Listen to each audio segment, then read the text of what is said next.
Bonjour à tous et bienvenue sur Tandem TV, avec un petit changement de décor pour cette émission de 50 nuances d'antisémitisme où, hélas, pour des raisons indépendantes de surtout ma volonté, mais aussi de la sienne, ma comparse, ma complice Galit, ne peut pas être avec nous aujourd'hui.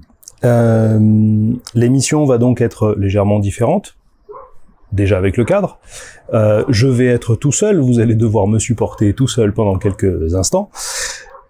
Et avec des bruits parasites comme des chiens qui aboient, parce que j'ai choisi d'en profiter pour vous montrer en arrière-plan les Pyrénées béarnaises. Et nous allons surtout faire un petit peu plus court qu'à la normale, puisque je serai tout seul à parler. Je souhaite vous parler aujourd'hui d'une... comment dire, une nuance d'antisémitisme, oui, clairement. On peut même commencer par la conclusion. Sommes-nous face à de l'antisémitisme? Oui, clairement. On va juste décrypter comment on en arrive à cette conclusion. Vous avez tous entendu parler de l'un des fondateurs du groupe Pink Floyd, qui a pourtant quitté le groupe, je crois, en 1985, Roger Waters, citoyen britannique de son État, né en 1943, ce qui le rend, comment dire, encore moins pardonnable pour ce qui suit. Roger Waters fait une carrière solo depuis plusieurs décennies maintenant, et est régulièrement au centre de... on va dire de controverses pour ses prises de position politiques et ses prises de position au sens plus large du terme, international et même parfois social. Ce qui nous intéresse ici évidemment, c'est ses positions sur Israël. Roger Waters est quelqu'un qui s'est fait remarquer à de nombreuses reprises pour des positions très anti-israéliennes, et juste pour contextualiser rapidement, il s'est aussi fait remarquer récemment pour des positions pro-syriennes,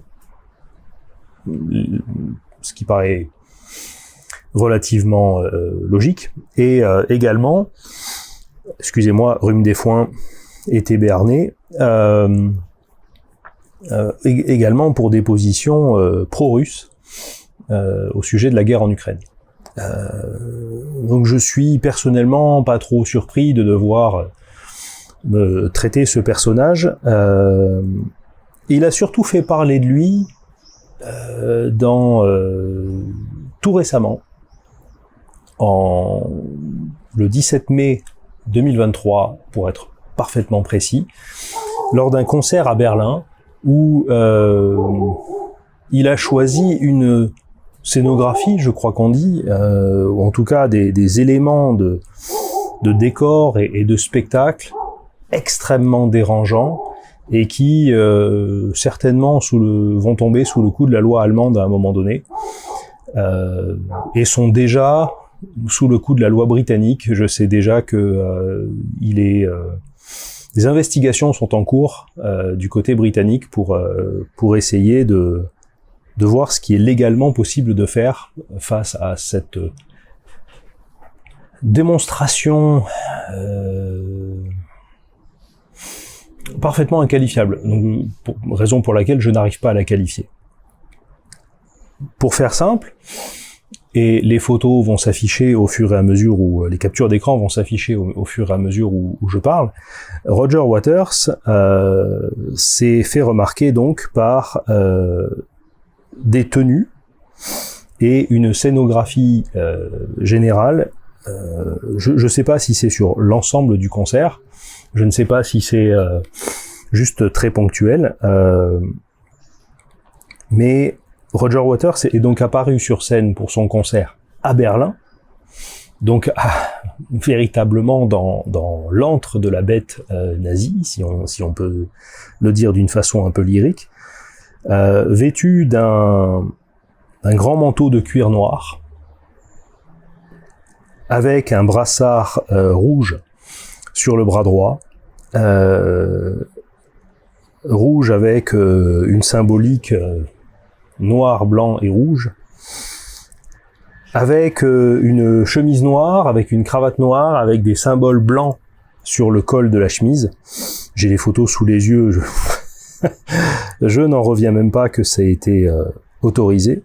Les photos que je vais vous montrer, on le voit faisant un salut nazi, évidemment. On voit une disposition de la scène et des éclairages qui ressemblent énormément au rassemblement du parti nazi à Nuremberg dans les années 30.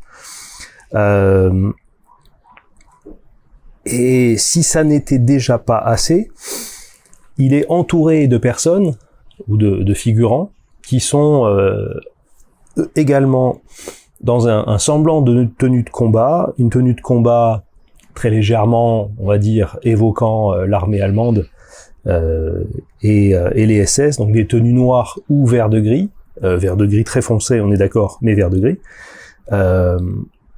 avec des casques assez typiques de l'époque. Je sais plus le nom en allemand, mais c'est quelque chose comme le standard Helm ou quelque chose comme ça, qui avait été d'abord introduit en 1918, un peu plus haut, un peu plus large, et ensuite, excusez-moi, réduit à modifié pour le casque emblématique des forces allemandes de la Seconde Guerre mondiale. Ces mêmes personnes portent sur ce casque des lunettes de moto, ce qui évoque évidemment une image presque d'Épinal du soldat allemand sur le sidecar avec les mitrailleuses, et ce qui évoque très particulièrement les Einsatzgruppen qui écumaient les campagnes d'Europe de l'Est à la recherche de juifs. On dit souvent que le diable est dans les détails, alors allons-y dans les détails. Il y a notamment un détail, moi, qui me frappe assez particulièrement, vous le verrez sur une des photos, sur la manche gauche de Roger Waters. Donc le brassard est sur le bras gauche, je crois avoir dit bras droit en début d'émission, c'est le bras gauche. Mais sur la manche d'avant-bras de Roger Waters, on voit une bande blanche, qui paraît blanche en tout cas, ce qui est là aussi une symbolique assez particulière de l'armée allemande, reprise par les SS. Le nom du régiment, souvent le nom d'unité ou de grande unité, se figurait sur une bande sur l'avant-bras de la manche. Typiquement, puisque l'anniversaire, hélas, vient d'avoir lieu récemment, les unités SS qui ont détruit Oradour-sur-Glane et qui ont massacré les habitants d'Oradour-sur-Glane portaient sur leur uniforme une bande ainsi marquée Das Reich, donc du nom de la division SS Das Reich à laquelle ils appartenaient. C'est un petit détail supplémentaire qui montre bien qu'on est complètement dans la symbolique nazie, et même SS, clairement. Et le dernier détail, presque le plus visible, le plus frappant, mais qui a son importance, l'arme que Roger Waters brandit pendant le concert et avec laquelle visiblement il a simulé de mitrailler la foule, ce qui en soi est d'un goût... comment dire qu'après 2015 et le Bataclan, je trouve absolument invraisemblable d'avoir quelqu'un qui brandit une arme en plein concert et fait même semblant de mitrailler la foule. Rien que ça, sans tout le reste du contexte, on pourrait déjà dire le type il est quand même pas bien dans son crâne. Mais là spécifiquement, l'arme qui est utilisée, c'est très clairement le Machine and Pistol MP40, l'une des armes les plus emblématiques des soldats allemands de la Seconde Guerre mondiale. C'est un pistolet mitrailleur très léger, très fin, qui tire quand même du 9 mm, et qui est emblématique des Einsatzgruppen et des troupes allemandes de manière générale pendant la Seconde Guerre mondiale. Roger Waters, donc très clairement, d'une manière extrêmement assumée, revendique complètement, à ce moment-là, dans ce concert, une scénographie nazie. On peut pas faire autrement. Il n'y a pas d'autre interprétation possible. Ce qu'il veut évoquer là, c'est le nazisme dans tout ce qu'il peut y avoir de plus nazi. Alors vous allez me dire, mais Charlie Chaplin a fait Le Dictateur dans lequel il singeait les nazis. Est-ce que on peut absolument être certain qu'on est face à quelque chose d'antisémite? Ben, je rajouterai, photo qui va suivre, je rajouterai que pendant le concert, Roger Waters fait planer au-dessus de la foule un porc, une baudruche de porc, un ballon en forme de cochon, ou de sanglier plutôt d'ailleurs, qui frappait de la Magen David, l'étoile de David, juive, avec un certain nombre de symboles repris dans son uniforme et sa scénographie. Et donc on a un porc à l'étoile de David qui flotte au-dessus de la foule à ce moment-là. Vous allez me dire encore, ça pourrait être une caricature, ça pourrait être une volonté justement de caricaturer et de dénoncer plus qu'autre chose. C'est là qu'il faut reprendre un petit peu toute la carrière, on va dire, de Roger Waters et comprendre que, comment vous dire ça? Roger Waters s'est démarqué depuis déjà de nombreuses années pour ses positions très anti-israéliennes, tout en disant que il va faire des concerts, il est allé faire des concerts à Tel Aviv et qu'il est très fier d'avoir des juifs réfusniks dans ses spectacles et ainsi de suite. Donc c'est quelqu'un qui, bien sûr, ne vous dira jamais « je suis ouvertement antisémite ».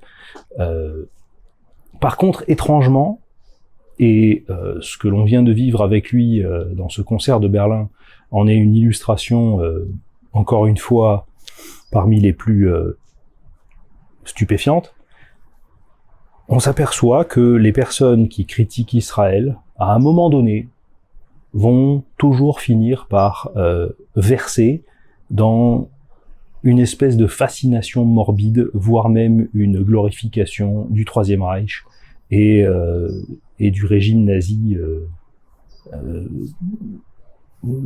globalement parlant.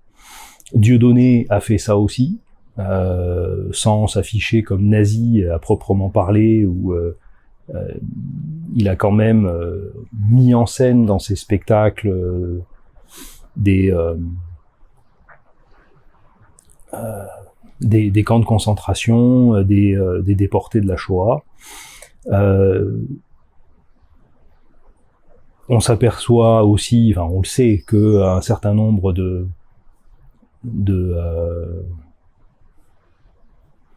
je pense à Vincent Renoir, je pense à, comment il s'appelle celui-là encore, Rissen, Hervé Rissen, je pense à Soral, voilà des gens qui critiquent beaucoup Israël au début et petit à petit, ou de manière complètement parallèle, finissent par faire une glorification du Troisième Reich et de l'œuvre des nazis.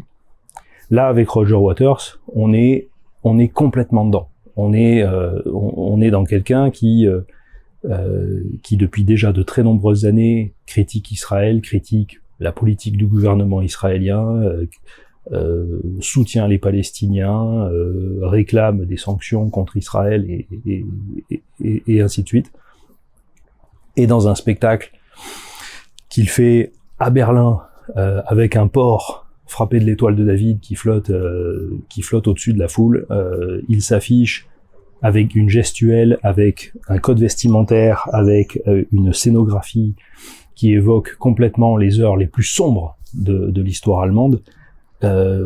Pourquoi ce lien presque systématique entre la critique d'Israël et la critique de la politique d'Israël envers les Palestiniens et une forme de glorification du Troisième Reich?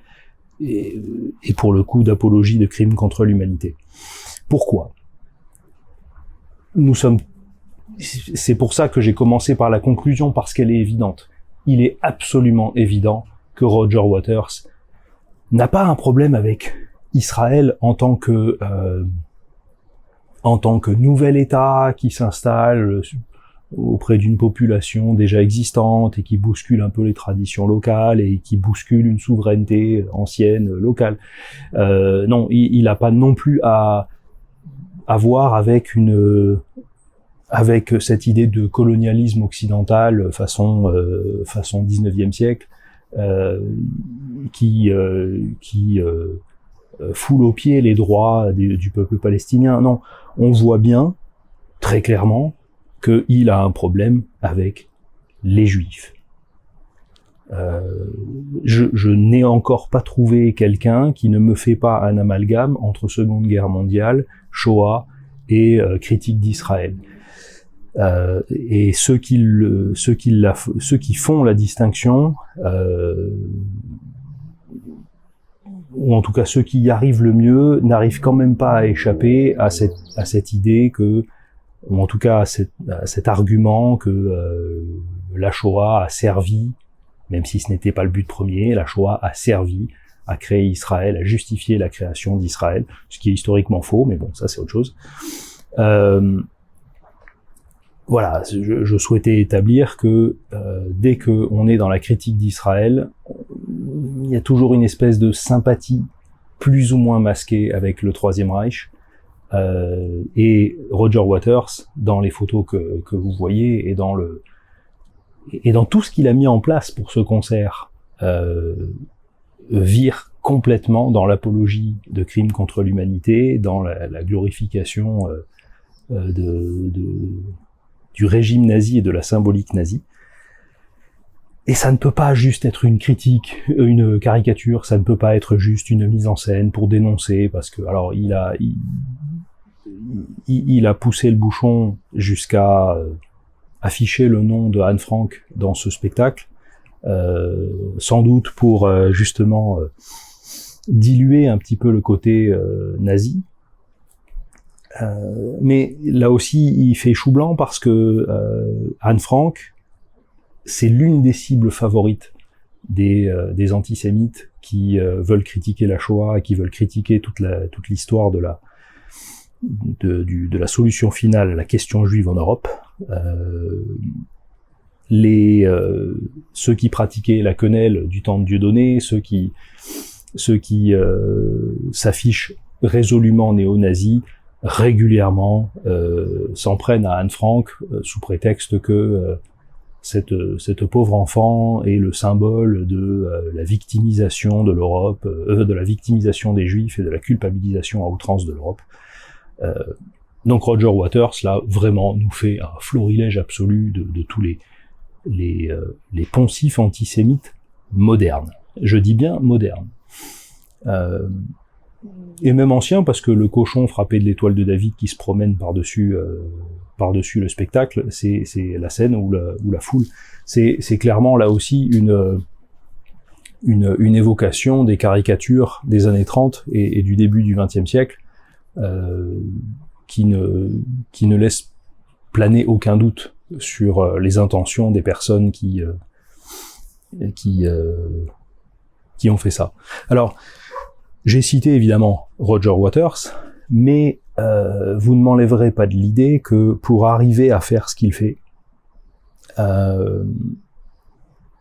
il n'a pas trouvé ce manteau de cuir lui-même, il n'a pas trouvé ce brassard lui-même, il n'a pas mis en place les lumières, il n'a pas fait les essais tout seul, il n'a pas trouvé des casques allemands ou des copies de casques allemands, des costumes qui évoquent l'Allemagne, il n'a pas trouvé une MP40, même factice, du jour au lendemain comme ça. Enfin, il n'est pas arrivé tout seul sur scène un soir, et cette scénographie et tout ce décor ne s'est pas mis en place par l'opération du Saint-Esprit. Il y a toute une complicité, il y a un certain nombre et on peut parler de plusieurs centaines de personnes qui sont au courant de ce qui va se passer là, et qui n'objectent pas. Donc, personnellement, vous me montrez un truc comme ça, je pète un câble. Et vous me dites, moi si je suis un jour figurant, je l'ai fait récemment dans autre chose, dont je ne ferai pas la publicité parce que c'est pas le but, si vous me disiez, même pour de la figuration, il faudrait que tu revêtisses un uniforme comme ça, je vous dis, ah non. Et non seulement je vais pas le faire, mais je vais vous empêcher de faire le reste. Parce que si je vois une scénographie telle que l'on voit dans ces photos, il est hors de question que je laisse faire. Je dis, mais ça va pas, non, on est à Berlin.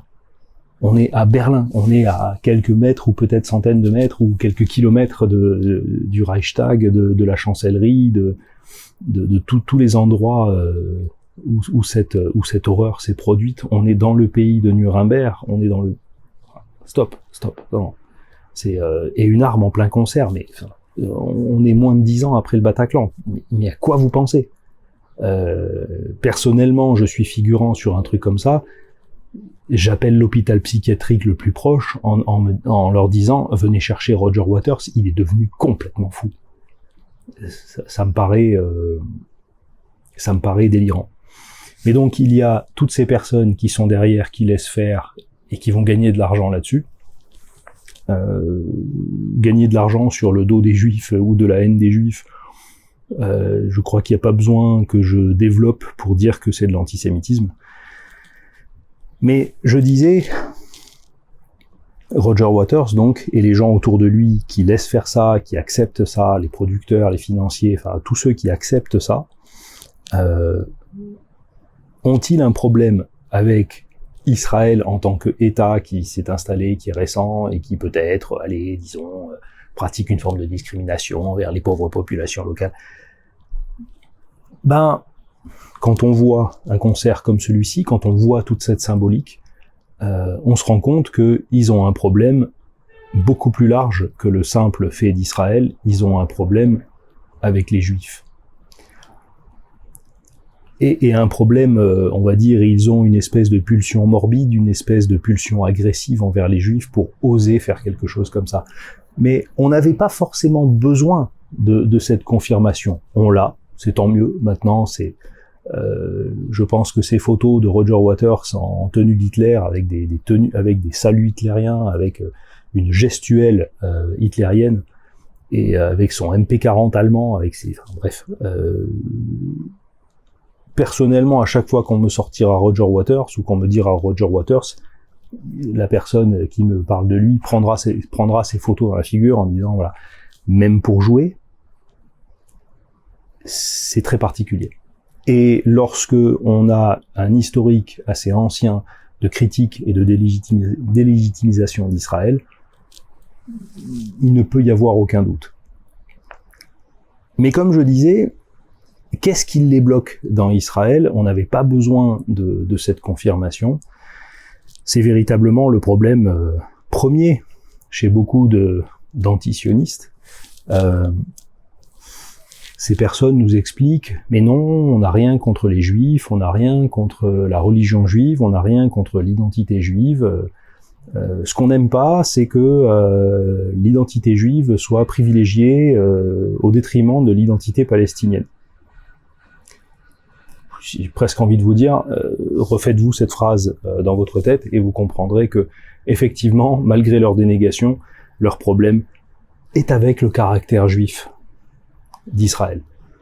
C'est-à-dire que, en effet, ils n'ont aucun problème fondamental avec le fait que des juifs habitent dans cette contrée, dans cette région, mais il faudrait pas que ça s'appelle Israël, il faudrait pas que ce soit appelé un État juif, il faudrait pas que la symbolique soit juive, parce que ça doit prendre en compte les sensibilités de chacun, donc il faudrait effacer en fait le caractère juif et le remplacer par des caractères beaucoup plus rassembleurs, beaucoup plus fédérateurs, pardon.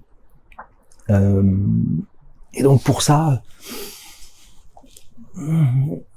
si on pouvait tout ce qui est caractère juif, et bon, moi si on pouvait instaurer une laïcité à la française qui impose que que tout ce qui va être juif n'est pas mis en avant, voire même est complètement caché. Bon. Mais rassurez-vous, nous n'avons aucun problème avec les juifs. Je pense que vous avez compris là où je veux en venir, quelle que soit la façon dont les antisionistes critiquent Israël, lorsque vous détricotez leur discours, vous en arrivez toujours à la même conclusion. C'est véritablement avec le caractère juif d'Israël que ces gens ont un problème. Et par exemple, ces mêmes personnes n'ont pas tellement de problème avec le fait que le roi Charles III d'Angleterre soit le chef de l'église anglicane. Ils n'ont pas non plus beaucoup de problèmes avec le fait que l'Écosse est une religion officielle, l'église presbytérienne d'Écosse. Et plus encore, ils n'ont pas de problème avec le fait que le roi du Maroc soit parmi ses titres appelé commandeur des croyants. Étrangement, le caractère musulman des pays arabo-musulmans ou des pays musulmans au sens large, parce que l'Afghanistan n'est pas arabe par exemple, ni le Pakistan, le caractère musulman de ces pays ne leur pose aucun problème. Le caractère chrétien, anglican, presbytérien, ce que vous voulez, des États à majorité chrétienne ne leur pose pas de problème. Donc, c'est pas après, effectivement, ce n'est pas après la religion juive qu'ils ont un problème. C'est pas après la religion juive qu'ils en ont. Non, c'est véritablement le caractère juif, le caractère de l'identité nationale juive. C'est ça qui leur pose problème. C'est ça qu'ils voudraient voir disparaître dans Israël, avec évidemment le nom Israël. C'est ça qu'ils voudraient voir disparaître pour, selon eux, mettre un terme au conflit dans la paix, la bonne humeur, la concorde. Donc, quelle que soit la façon dont vous retournez la question, ces gens ont véritablement un problème avec l'idée d'Israël en tant que peuple, et donc en tant que nation. Ils voudraient le voir uniquement sous l'aspect religieux, et tout à fait entre nous, même cet aspect-là leur pose problème. Mais véritablement, c'est la fondation juive au sens de l'État-nation du peuple juif, c'est ça qui leur pose problème. Et on voit que lorsqu'on leur tient tête, de la façon dont Israël tient tête aux Palestiniens, à l'ensemble du monde qui s'oppose à son existence, eh bien petit à petit, les masques tombent et la véritable tenue, on va dire, le véritable comment faire ce jeu de mots. En effet, les déguisements tombent, les déguisements antisionistes tombent, et que voit-on comme uniforme réel des gens qui critiquent et qui s'en prennent à Israël? Ben, bizarrement, on voit un grand manteau noir avec un brassard rouge, avec un insigne d'unité SS, avec des symboles à consonance SS sur les manches, dans une scénographie à Nuremberg. Bref, quand on creuse un peu le vernis de l'antisionisme, on finit toujours, de près ou de loin, par trouver une sympathie pour le Troisième Reich, plus ou moins revendiquée et clairement assumée dans le cas de Roger Waters. Donc, encore une fois, et j'ai envie de dire merci Roger Waters pour cette démonstration, l'antisionisme n'est véritablement qu'un vernis et pas très bien fait de l'antisionisme. Je crois que, en effet, on peut remercier Roger Waters. Au moins, il a été franc. Ce qu'on ne peut pas saluer chez tout le monde. Merci de votre attention. À très vite pour une nouvelle émission de 50 nuances d'antisémitisme avec Galit. Et comme toujours, hélas, on aura du pain sur la planche. Ça fait 2000 ans que ça dure. Et j'ai 47 ans, j'ai pas 2000 ans devant moi pour traiter tous les sujets que les antisémites nous jettent à la figure. Donc on ne manque pas de boulot, Continuez à nous suivre sur Tandem TV, et à très vite.